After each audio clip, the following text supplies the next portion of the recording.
আজ দুপুরে মা বানাচ্ছে চিংড়ি দিয়ে কচু ও পালং শাকের চচ্চড়ি। তার জন্য প্রথমে পালং শাক ও কচুটাকে ভালো করে কেটে পরিষ্কার করে নিয়েছি। এবারে কড়াইতে দিয়ে দিচ্ছে তেল। তেলটা গরম হয়ে গেছে, এবার নুন হলুদ মিশিয়ে রাখা চিংড়িটাকে তেলের উপরে দিয়ে ভালোভাবে ভেজে নেব। চিংড়িটা ভাজা হয়ে গেছে, তাই একটি পাত্রে তুলে নিয়েছি। এবার ওই একই কড়াইতে তেলের উপরে দিয়ে দিচ্ছি দুটো শুকনো লঙ্কা, জিরের ফোড়ন ও পেঁয়াজ কুচি দিয়ে হালকা নাড়াচাড়া করে কেটে রাখা কচুটাও ওর উপরে দিয়ে হালকা ভেজে নিচ্ছি। এবারে ওর উপরে দিয়ে দিচ্ছি পরিমাণ মতো লবণ, জিরে গুঁড়ো, ধনে গুঁড়ো, লঙ্কার গুঁড়ো ও হলুদ গুঁড়ো দিয়ে মশলাটা ভালোভাবে কষিয়ে নেব।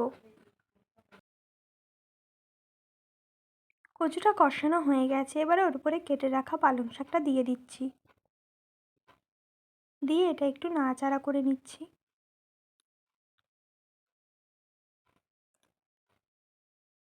পালং শাকটা অনেকটাই কমে এসছে, অল্প জলও উঠেছে, তার সাথে আরও কিছুটা জল দিয়ে আমি কিছুক্ষণ ঢাকা দিয়ে রাখছি।